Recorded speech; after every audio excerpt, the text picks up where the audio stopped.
Hello there guys, I've got in today this, it probably looks a bit weird because it's lying down on the desktop, but it's a device that attaches to the front of a wheelchair. I think probably the correct term is mobility aid.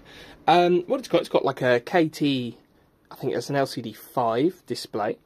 Controller's obviously built into the battery here. What the problem is with this. So if I turn it on, you can see the brake symbol. You probably can't see the brake symbol actually, bear with. There you go. Brake symbol is always on the display there. God, that's so hard to see, isn't it? There you go, brake symbol. And the brakes are not being pulled. Zoom you back out. The brakes aren't being pulled. So, the issue lies inside this box here. It's a bit of a weird one to frame for you, but hopefully you'll be able to see what I'm doing. The top pops off it. And so should the bottom. And the brake cables actually run through here, and when they're pulled, it moves like a little magnet against a Hall effect sensor in here, which is bad, because they always go wrong. I had to do a load of, they were Italwin bikes, I believe. I had to do a load of Italwin bikes for a customer that had a similar issue. If I disconnect, they're the throttles. And there's one for forwards, one for reverse. Are they the same, actually, before I get these mixed up? Let me double check that. I'll write on them, shall I? R for reverse.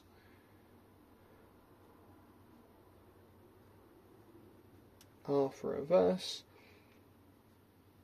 And F for forward. Probably Y's then, isn't it?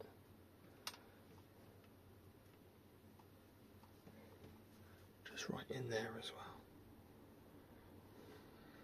That wasn't forwards, that one was reverse. It's better. Right, and then we've got our brake cables themselves that run through, which will want to be, I think I've got to disconnect those to do this job.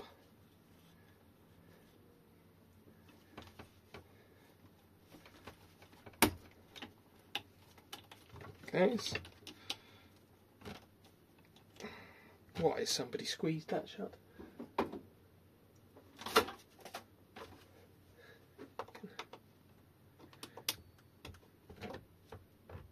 Open it up a squeeze. There we go. That's one.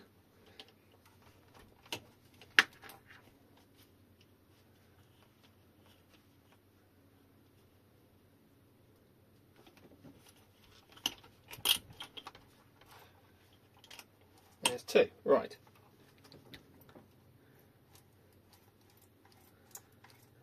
There's that brake cable. I think you've got to pull them all the way out of the bike, which is kind of annoying. This bike's got a V-brake and a disc brake on the front for ultimate stopping power, of course.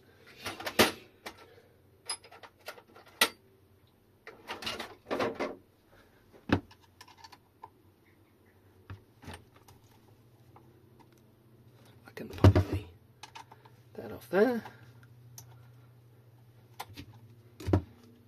Chuck the end off that. Goodbye. Probably going to need a new front brake cable actually, to be honest. It's a little munched. I don't know if that one will go back through everything, but we'll find out. And then you can pull it out of there.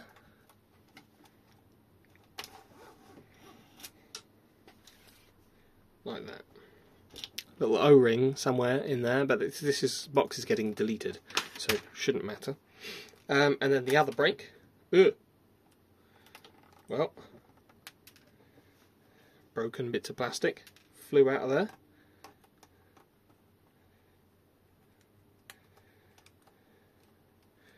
And this is the problem here.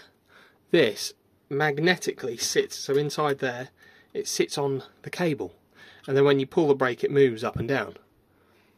I'll zoom you in a bit for this, shouldn't I? There you go. It moves up and down like that, and it swipes past this Hall effect sensor just here. Anyway, most of the time it just doesn't work, and that's pretty much the issue I seem to come across time and time again with these things. Bit of a shame, but you know, here we are. The solution I came up with was I traced through these, so all the black cables were all on the ground, and I followed the traces on the board. And so the grey there goes to that red.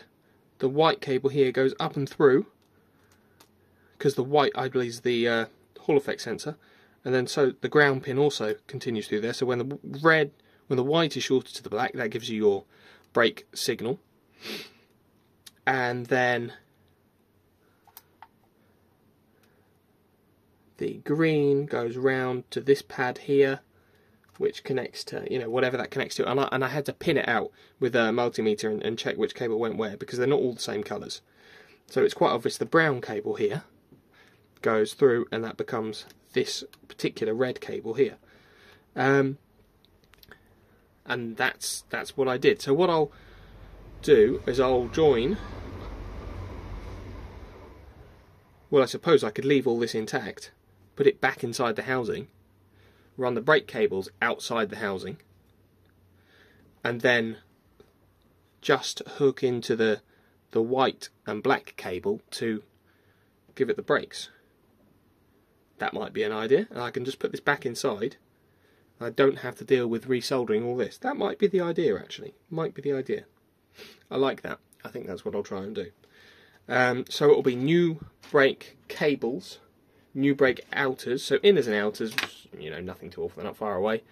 We will need some time soldering this, a bit of testing, and then I'll need to source a set of bicycle brake levers.